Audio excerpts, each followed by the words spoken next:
¿Alguna vez te has preguntado si esto que estás experimentando es real? Es decir, la interacción que estamos teniendo tú y yo a través de una pantalla y en momentos temporales distintos, porque no es el mismo momento cuando yo grabo que cuando tú ves el vídeo, ¿esto es parte de tu realidad? Si puedo llegar a generarte esta duda, te pregunto, ¿cómo de real es tener una conversación con una inteligencia artificial? Es decir, si llegado el punto no eres capaz de distinguir tener una conversación con un ser humano o con una máquina, con una inteligencia artificial, ¿cómo de real es eso? ¿Qué valor tiene? Es más, si yo no soy capaz de definir qué es la consciencia, ¿cómo puedo intentar identificar qué es consciente y qué no lo es? Honestamente, no sé cuántas preguntas de estas te voy a poder responder a lo largo del podcast, pero lo que sí te aseguro es que cuando lo termines te vas a quedar pensando un buen rato.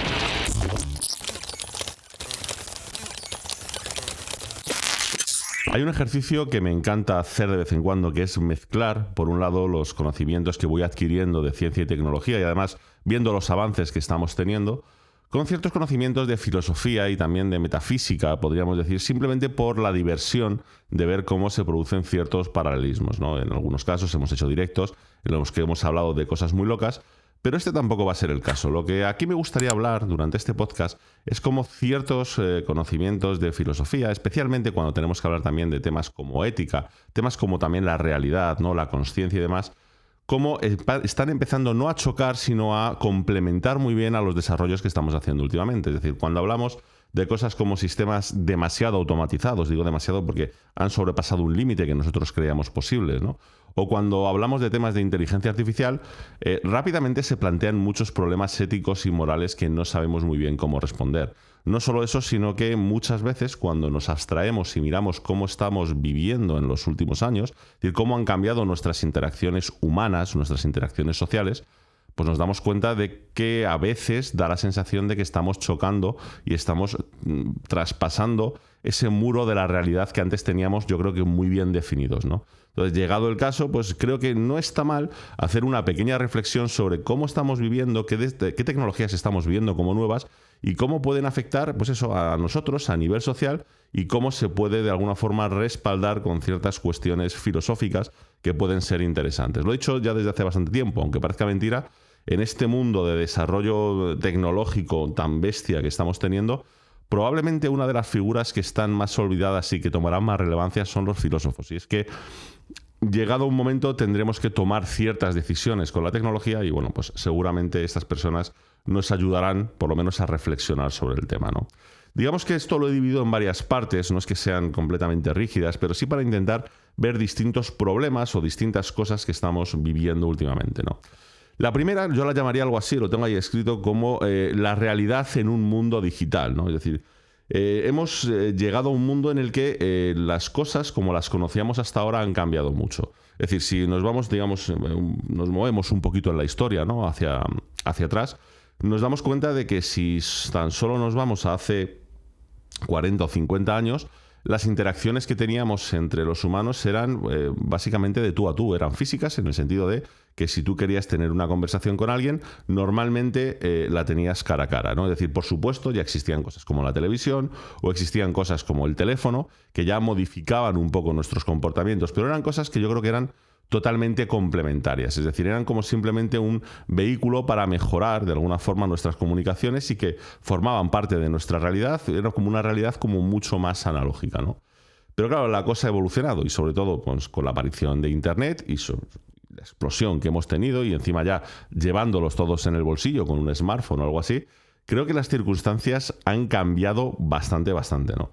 Y cuando te paras a analizar un poco cuál es nuestra realidad, empiezas a ser bastante difícil unificarlo todo, ¿no? Es decir, hasta ahora, pues si tú le preguntabas a un tío en los años 80 cuál es tu realidad, bueno, a no ser que se tomase según qué sustancias, ¿no? Su realidad estaba muy clara, ¿no? Su realidad era pues su entorno, su trabajo, sus amigos, sus conversaciones, y sí, alguna de estas conversaciones podía ser, ¿no? Como hemos visto todos en las películas, a los típicos adolescentes enganchados con el teléfono hablando de sus cosas, que está ok, ¿no? Porque por eso de que no podían ir uno a la casa del otro, pero bueno, la realidad estaba como muy clara, era como muy analógica, ¿no?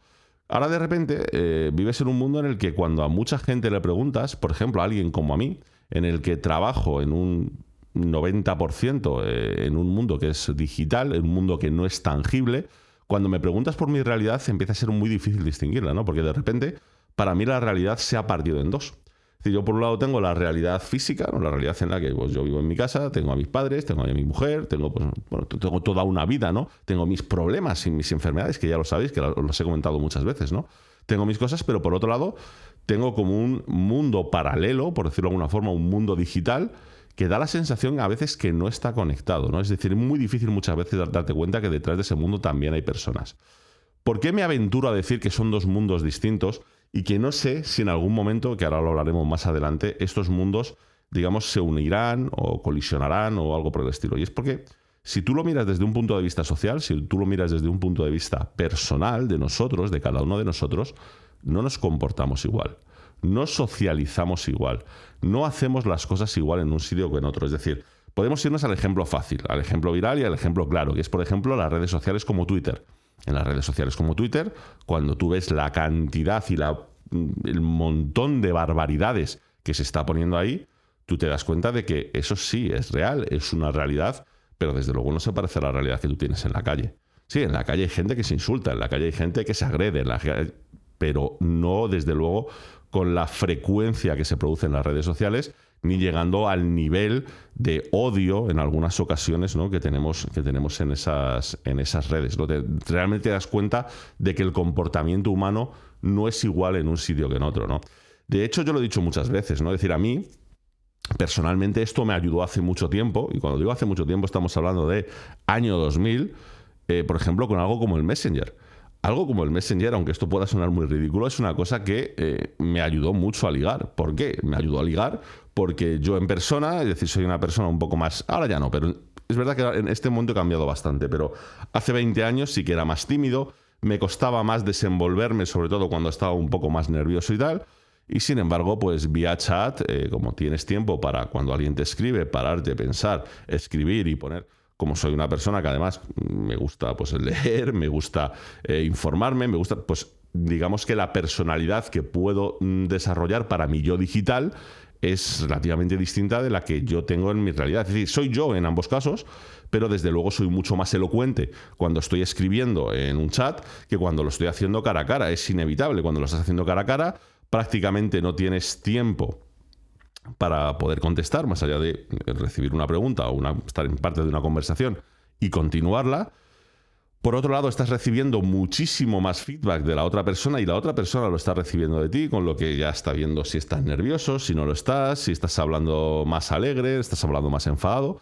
Con lo que es cierto que lo que os digo, en eso me aprovechaba, ¿no? Es decir, tener una conversación cara a cara con una chica que me podía gustar más o menos, pues podía resultar de una manera, pero yo sabía que si esa misma conversación la tenía a través de un chat, la conversación iba a ir mejor.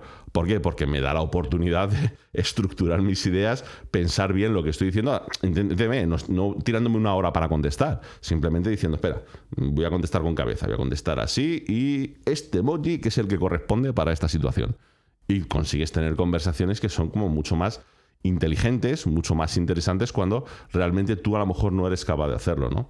Tiene una contraparte, o sea, no todo es positivo y es que, como bien digo, puedes aislar muchísimo más las emociones y puedes incluso no saber cómo expresarlas por escrito y en ese formato, ¿no? En un formato de un chat.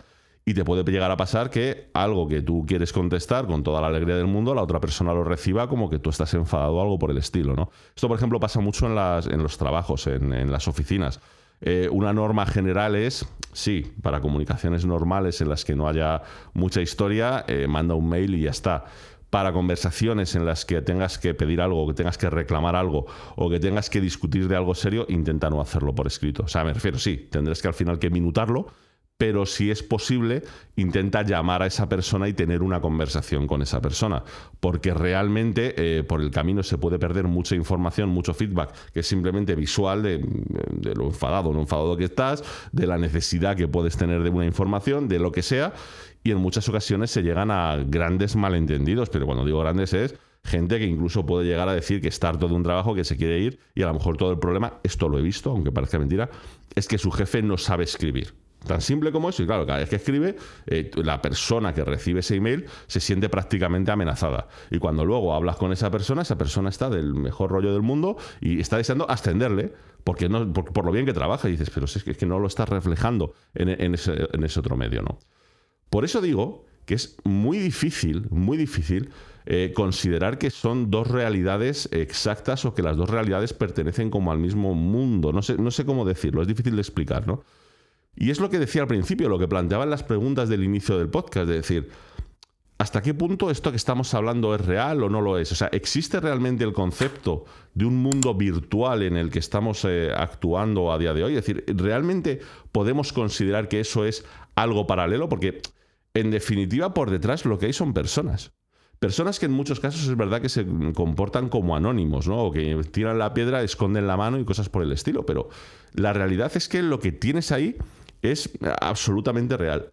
Por otro lado, nuestro comportamiento como masa también es distinto, digamos, en la calle que, por ejemplo, en las redes sociales, ¿no? Aunque es verdad que el comportamiento como masa normalmente suele ser, entre comillas, más predecible y sabes lo que va a pasar, por ejemplo, nos hemos dado cuenta de que en redes sociales es muchísimo más agresivo, pero mucho, mucho más agresivo.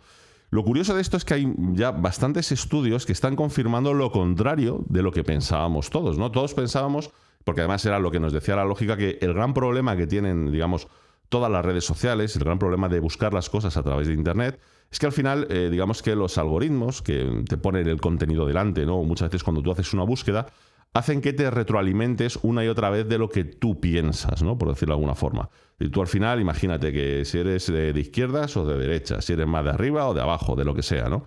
Normalmente, cuando tú quieres buscar información, lo que harás es retroalimentarte con gente que habla bien de lo que a ti te gusta y por lo tanto poco a poco te vas radicalizando porque todo lo que escuchas alrededor es básicamente pues halagos o elogios hacia las ideas que tú tienes, sean correctas o no lo sean, ¿no? Este ha sido el pensamiento general y además tiene una lógica que parece aplastante. Y sin embargo, se ha demostrado que esto no es así, que es justamente todo lo contrario. Me explico. Vosotros pensad cómo vivimos nosotros a nivel social, cómo vivimos nosotros a nivel de nuestro entorno, de nuestro mundo. Al final, yo creo que perfectamente tú puedes distinguir un poco la personalidad general, ¿vale? De una persona, por ejemplo, que vive en España a una persona que vive en Italia. O sea, te lo digo porque he trabajado mucho con italianos y es que tú distingues a una personalidad de un italiano casi a distancia, ¿no? No por nada, sino porque por su cultura, su forma de vivir, dónde vive, cómo conviven, su idioma, sus cosas, pues tienen una forma de actuar que es un poco distinta a cómo actuamos, por ejemplo, yo qué sé, los españoles, por poner un ejemplo. Si profundizamos aún más, nos encontramos que si entramos dentro de España, tú te encuentras con que tenemos distintas zonas, ya ni siquiera comunidades autónomas y tal, ¿no? Sino distintas zonas por España en los que tenemos como comportamientos que son un poquito distintos como tal, es decir, no son muy diferentes, pero es verdad que la forma de, no sé, normalmente pensar o de actuar y demás, de por ejemplo alguien de Galicia y una persona de Valencia, pues hay pequeñas diferencias igual por temas culturales, por dónde vives, hasta por el clima, es decir, al final todo eso te va cambiando, ¿no? Si tú a medida que vas ahondando te das cuenta de que hay pequeñas diferencias.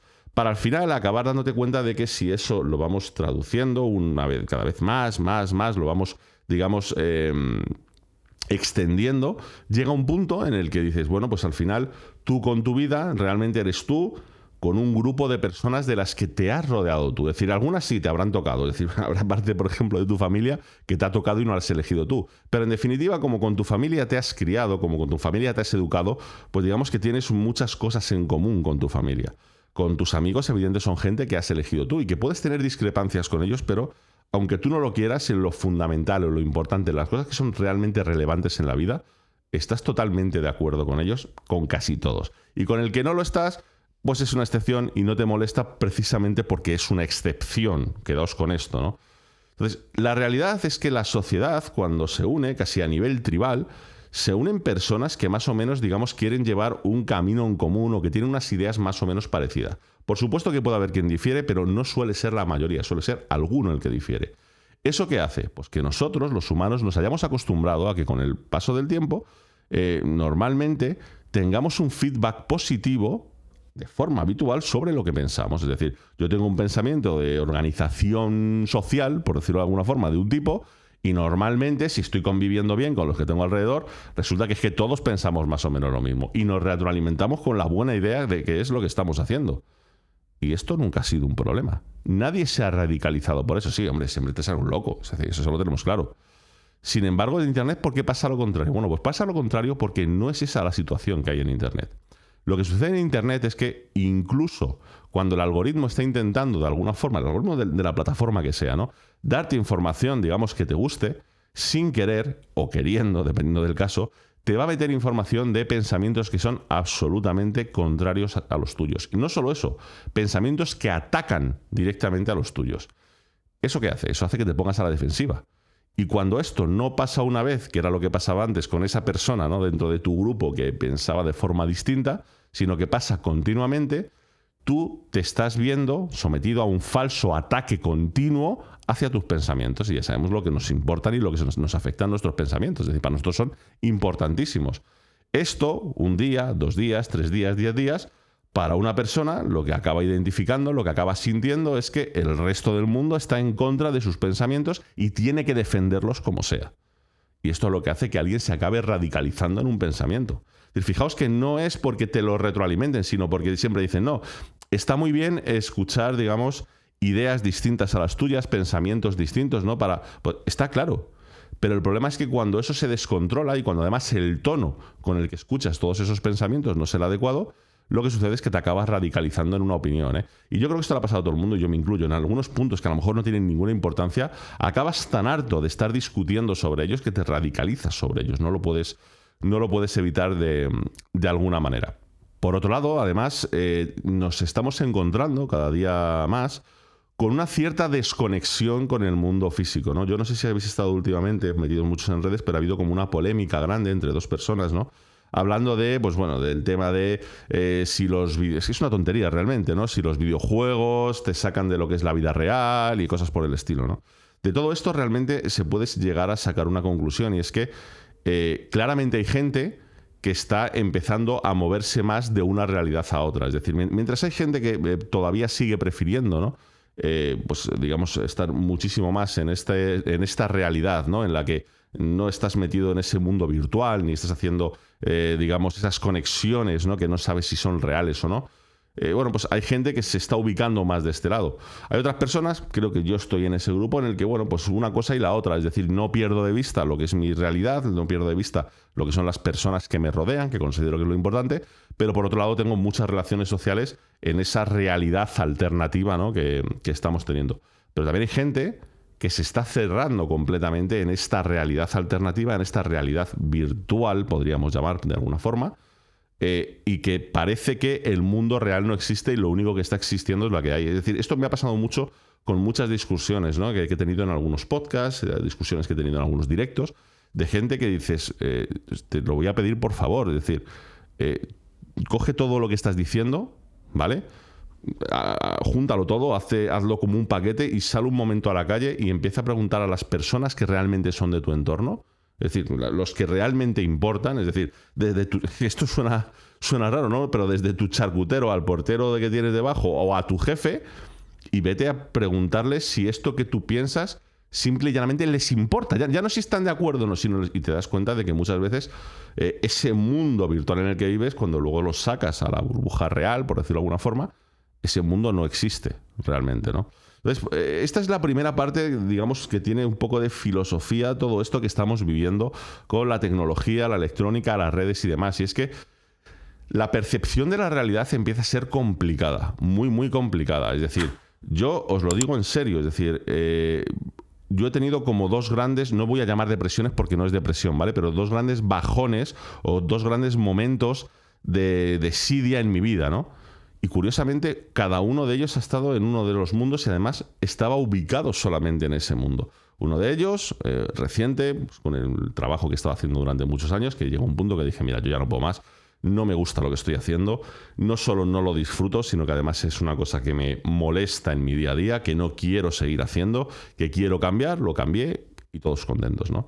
Otro de ellos, creo que lo sabéis, es uno de los periodos de burnout que tuve al principio de estar en redes, ¿no?, de cuando hacía el canal de YouTube al principio y demás, en el que llega un momento en el que dices, mira, ya no puedo estar aguantando a tanta gente diciendo tantas barbaridades. O sea, me agota, mentalmente me destroza, ¿no? Porque además es una cosa que es como demasiado primaria, no lo puedes evitar y si luchas con ellos todavía peor, ¿no? Entonces, ahí te das cuenta de que dices, ostras, tengo 2 situaciones, una que parece más real que la otra, pero las 2 han tenido una consecuencia que es más o menos parecida, ¿no? en ambos casos. La siguiente pregunta sería, ¿esto va a llegar alguna vez a convertirse en una sola realidad? Es decir, porque de momento, claro, da la sensación de que por cómo hemos creado Internet, por cómo hemos creado nuestras tecnologías y demás, esto que yo filosóficamente estoy diciendo, no sé muy bien en qué realidad vivo, no sé muy bien en qué realidad me afecta más de las dos, ¿llegará un punto en el que las dos realidades colisionen? Pues es posible. Es posible porque estamos viendo que muchas de las tecnologías que estamos desarrollando, ya sea la inteligencia artificial, todo el tema de la realidad virtual, aumentada y mixta, todo el tema de wearables, todo ese tipo, ese conjunto, lo que pretende es, no, vamos a intentar fusionar las dos cosas y que las dos cosas convivan, ¿no?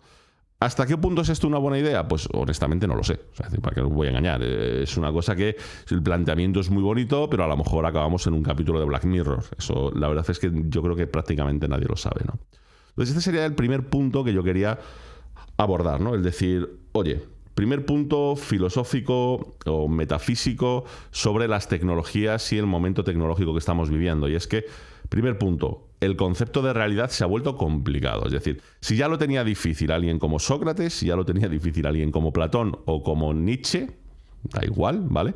Cualquiera de ellos, ahora lo tenemos complicado todos, porque es que es difícil el entender cuánto caso debemos hacerle a ciertos pensamientos dependiendo de dónde sean lanzados, de con qué intención se hayan lanzado, de si puedo interpretar esa... Es decir, hay una parte humana que ha desaparecido, por decirlo de alguna forma, y hay parte de las interacciones que, aunque conservan al humano detrás, lo que es la interacción como tal se ha vuelto como muy, no sé cómo llamarlo, limpia, pero en el mal sentido. Se ha vuelto como muy aislante, ¿no? Es decir, solo recibes una parte de la comunicación y pierdes, por ejemplo, toda la comunicación humana, ¿no? Alguien se preguntará, ¿con esto estás diciendo que sea malo? No, yo aquí no estoy juzgando si las cosas que estamos haciendo están bien o están mal, porque esto sería ya cuestión para otro podcast, sería algo completamente distinto y además sería un debate que posiblemente no terminase nunca, ¿no? Simplemente me apetece exponerlo, es decir, para que pienses un poco en ello, es decir, ¿qué es la realidad, no? Pues hasta ahora teníamos la dificultad de plantearlo pues a niveles, pues eso, metafísicos. Ahora, cuando te digo qué es la realidad, súmale el nivel tecnológico, es decir, ¿esa realidad que estamos viviendo con la tecnología es real? Sí, hombre, técnicamente es real. Pero lo que sucede allí me afecta igual que lo que sucede fuera de allí. ¿Es más o menos importante? ¿Lo puedo considerar igual de real o no? ¿Qué sucede con la información que se pierde por el camino? Bueno, pues esas son cosas que os dejo que reflexionéis y que penséis un poquito sobre ello, ¿vale? Entonces ese sería como el primer punto que me gustaría tratar. El segundo es un punto que yo creo que tardaré menos en explicarlo, pero que es de los más importantes, ¿no? Y es el tema de la consciencia.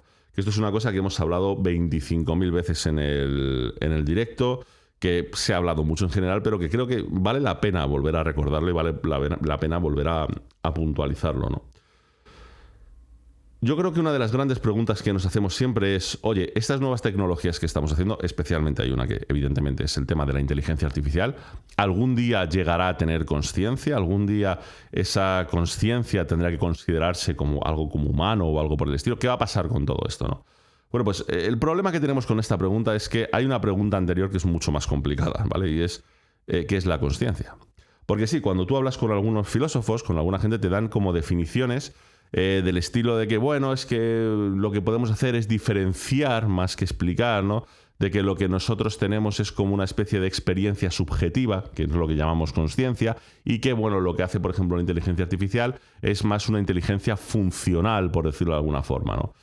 Pero claro, o sea, es decir, en el momento que empiezas a ahondar con ciertas cosas, dices, sí, pero no, ¿vale? Es decir, entiendo lo que estás diciendo, pero dependiendo de cuánto desarrollemos ciertas tecnologías, empieza a ser difícil. ¿Por qué? Porque si hablamos de pues una experiencia subjetiva, yo te puedo decir, vale, esa experiencia subjetiva evidentemente se está produciendo en mi cerebro es el que está pues sintiendo, por decirlo de alguna forma y tal, y bueno, y por eso yo soy capaz de distinguir algo que es consciente o que no, que es discutible. Pero claro, si yo te digo, y si replico exactamente un cerebro, por ejemplo, en una simulación hecha por ordenador, si soy capaz de emularlo, es decir, estamos muy lejos de poder hacer eso, ¿vale? Pero imagínate que fuese capaz, ¿cuál es exactamente la diferencia entre lo que sucedería en esa emulación y la realidad?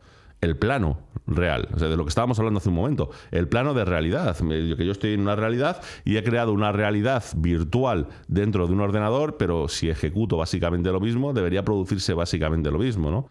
Y sin ni siquiera irnos a cosas tan extremas. Si lo que hago es utilizar, pues en vez de una red neuronal computacional como las que utilizamos a día de hoy, me voy a una red neuromórfica, ¿vale? De estas que están hechas, yo que sé, por ejemplo, con los nanofilamentos de plata, que es capaz de recomponerse básicamente igual que lo hace una neurona.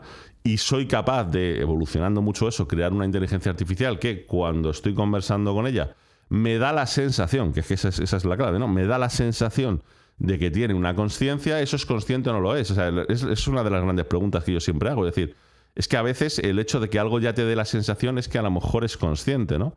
De si nosotros mismos tenemos siempre el chistecito de, joder, eso no es una persona real, parece un NPC por cómo se comporta y tal, cuando luego hablas con una inteligencia artificial que tiene más conversación, más ideas y más que ese NPC, ¿por qué considero al NPC consciente y por qué considero a la inteligencia artificial como algo artificial y que por tanto no puede tener consciencia, ¿no? Oli, ¿estás diciendo que las inteligencias artificiales tengan consciencia? No, no lo estoy diciendo porque no lo sé. Y lo que estoy diciendo precisamente es lo que comentaba al principio del podcast.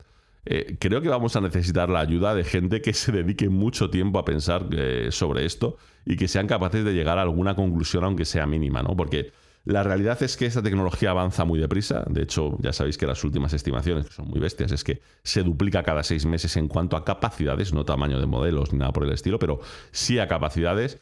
Claro, en 10 años, o sea, duplicar cada 6 meses significa en 10 años haber multiplicado por 1 millón y pico de veces.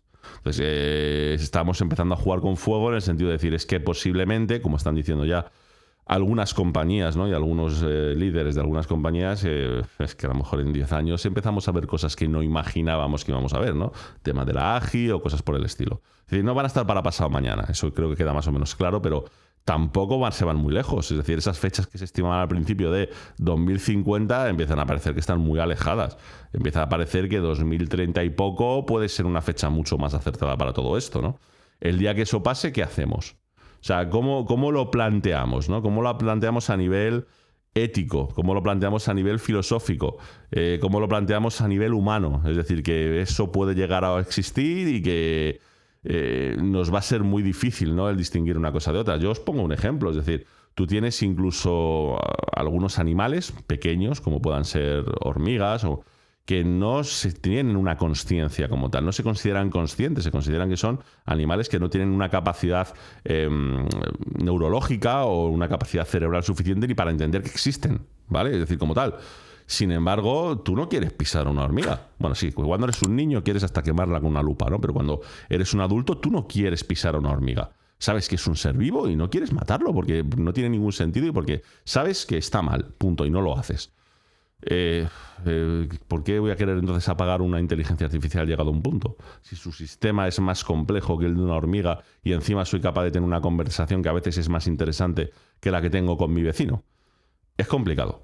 Es muy complicado. Y aunque todo el mundo acabe intentando decir, uy, esto es muy complicado, lo abstraigo al mínimo, que es una máquina, sí, pues no está vivo ni es consciente. Cuidado, que es lo que os digo. El tema de las realidades hay que manejarlo con cuidado porque muchas veces yo creo que no tenemos claro qué es real, qué no lo es, si una cosa que es virtual a lo mejor podría considerarse una de nuestras realidades o cómo se puede manejar esto. A mí de verdad que me parece que es algo muy complicado y como os digo, y os decía al principio, no pretendo responderlo, pretendo que os quedéis pensando sobre ello.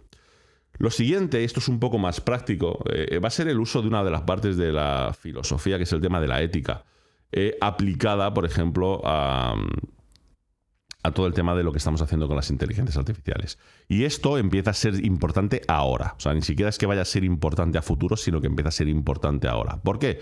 Pues muy sencillo. Es importante ahora o empieza a ser importante ahora porque estamos empezando a tener ya problemas con la generación, por ejemplo, de algunos contenidos a través de inteligencia artificial.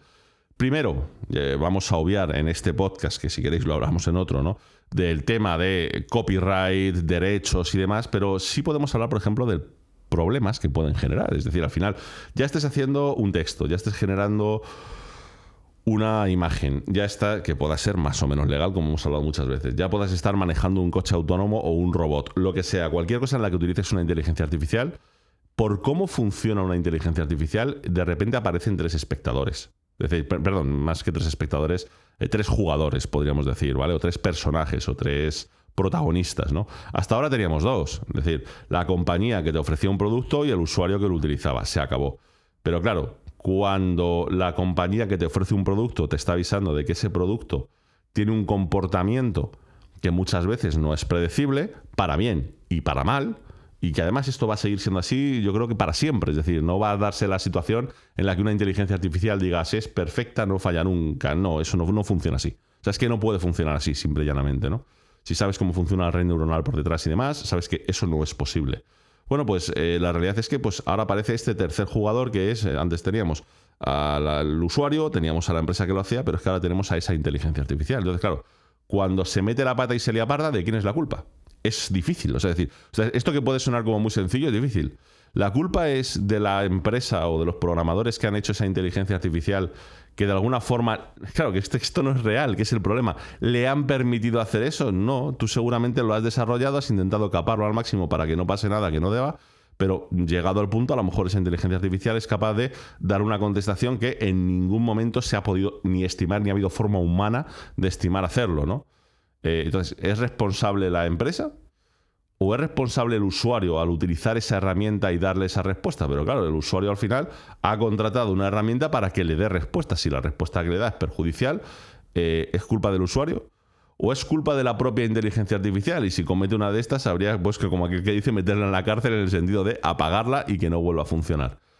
Esto es complicado. Esto es realmente complicado. Y esto va a abrir muchos debates. Seguramente habrá muchos problemas judiciales con todo esto, porque ya os digo, en algunos casos puede ser bastante sencillo de resolver, pero en otros es increíblemente complicado, porque claro, todo el mundo va a echarle la culpa al del frente. Es decir, el usuario va a decir, no, es que yo no sabía ni que esto se podía hacer, mirad el resultado que me ha dado y tal.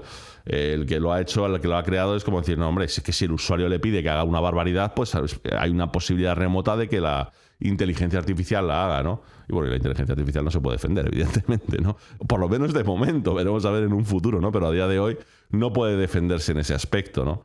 Entonces, en ese sentido, va a estar bastante complicado, ¿no? Y es que es lo que os digo, o sea, decir, aquí como que toca hacer una pequeña reflexión, ¿no? Del valor que tiene cada una de las partes y en función de eso determinar quién puede ser el que ha conseguido algo o quién puede ser el que le ha metido la pata, ¿no? Porque a esto le podríamos dar la vuelta. Es decir, si yo, os pongo un ejemplo, ¿no? Si yo de repente consigo ganar un premio Nobel y me he apoyado en una inteligencia artificial para comprobar muchas de las cosas que he ideado o incluso para que me dé ideas, ¿no? Que muchas veces... Oye, os pongo un ejemplo. Este podcast, si os está resultando interesante, que lo sepáis. Es un 50% de mérito de ChatGPT, de Sami, de mi Sami en este caso, ¿no? Ya sabéis que le llamo Sami. ¿Por qué? Porque es cierto que la idea principal y el cómo estructurarlo y tal se me ha ocurrido a mí. Pero es cierto que también que fue ayer por la mañana cuando yo me senté con el ChatGPT, con el audio, y empecé a tener una conversación que duró cerca de 2 horas sobre qué temas podíamos ir preparando para el canal y tal. Esto llevó a ir divagando, sacando cosas de las que ya habíamos hablado y demás, y llegamos a la conclusión de que este tema era bueno. Y digo llegamos porque es verdad que aunque yo he dado la estructura final y yo he puesto mis pensamientos en este podcast y no los que me ha dado la inteligencia artificial, lo que es el planteamiento de que se podría hablar de todo esto me lo ha dado la inteligencia artificial. Entonces, ¿el mérito de quién es? ¿Es mío? ¿Es de la inteligencia artificial? ¿Es de OpenAI? Que claro, es el mismo problema para al revés. En este caso no es algo peligroso, pero en este caso sí que es algo que dices, bueno, pues es difícil de ver, ¿no? Me parece bastante difícil, ¿no? Son temas, todos estos, que como os digo, creo que mezclan muy bien eso, es decir, avances tecnológicos muy bestias que estamos haciendo con problemas filosóficos asociados que en algunos casos ya los teníamos antes y en otros casos se van creando ahora, ¿no? Van apareciendo ahora poquito a poco. Creo que es un tema muy interesante. Creo que es un tema que da para que se pueda alargar prácticamente hasta el infinito, ¿no? Porque cualquiera de los puntos que hemos tocado, que yo creo que si se juntan 4 personas a hablar sobre ello, cada uno de los temas da para 10 horas de estar hablando sobre ello, ¿no? Sobre todo si te gusta el tema. Porque no tiene solución. Es decir, es cierto que siempre vas a tener a un físico, a un filósofo, a un desarrollador, a un cuñado, a lo que tú quieras, que te va a decir, sí, la respuesta es esta, y te gusta bien, no te gusta, lo siento, pero lamentablemente no es así. Es decir, es la pregunta que he lanzado una y otra vez en los últimos años, cada vez que he tenido oportunidad, con distintas personas de distintos ámbitos y algunas que se supone que trabajan, pues eso, en el mundo de la filosofía, de la ética y tal. Cuando preguntas el tema de la consciencia, sí, todos te dan básicamente la misma definición, ¿no? Definición que es la consciencia es la experiencia subjetiva. Dices, sí, está muy bien. Sí, ya sé que os ha costado 5.000 años llegar a esa definición. Comprendo que estéis muy orgullosos de la definición, pero es cuando te digo, pero no me resuelve lo que yo te estoy planteando, ¿no? Porque ¿en qué momento algo como una inteligencia artificial no puede tener una experiencia propia? Si le dejas interactuar con otras cosas, ¿no? Porque claro, decir siempre dice, no, pero es que la inteligencia artificial bueno, depende, ¿no? Tú una inteligencia artificial, a través de uno de los agentes que tú puedes engancharle, puedes controlar cosas, puede sentir cosas, ¿no? En definitiva, si tú le pones un sensor de temperatura, siente la temperatura, que es esa es la parte que muchas veces no se ve, es decir, ¿qué es sentir algo? No, pero yo me refiero a sentimientos. Bueno, los sentimientos no es más que una serie de conexiones neuronales que funcionan de una forma muy determinada para normalmente nuestro beneficio, es decir, son desarrollos neuronales que hemos tenido a lo largo de los años que sabemos que de una forma o de otra pues te benefician, ¿no? Es decir, es difícil a veces ver exactamente en qué o en qué no, pero siempre hay alguien que acaba haciendo la investigación y te demuestra que el hecho de que tú te comportes o sientas esto, mira, si lo miras desde un punto de vista mucho más humano, mucho más tal, esta puede ser una explicación perfectamente razonable, ¿no? Y nada, con esto terminamos este podcast aquí. Ya os digo, lo que pretendo es dejaros más preguntas que respuestas, porque yo soy honesto y creo que cualquiera que hable de este tema debería pensar más o menos lo mismo. Ante estas cosas tampoco hay muchas respuestas. Hay muchos planteamientos, hay muchos debates, hay mucho de todo, pero respuestas como tal me temo que todavía no tenemos. No sé si algún día sí que realmente digamos, mira, hemos llegado a esta conclusión y la verdad es que es poco discutible. Ojalá, porque como sabéis a mí me gusta entender las cosas y cerrarlas, ¿no? Yo soy un poco como Sheldon, de no me digas tac, tac, tac, penny, tac, tac, tac, penny y te pares ahí. Es decir, nada, por favor, la tercera vez, porque si no me quedo un poco nervioso, ¿no? Pues lo dicho, que espero que os haya gustado, que si me queréis contactar, contarme alguna cosa y algo por el estilo, podéis hacerlo en @OliverNavani, básicamente en todas las redes sociales, como Threads, como Twitter, como Instagram, estoy también en TikTok, en Twitch, en todos los lados, en todas las plataformas. Y nada, pues lo que digo siempre, lo más importante, recordad, no se dice machine, se dice machine. Un saludo, chao.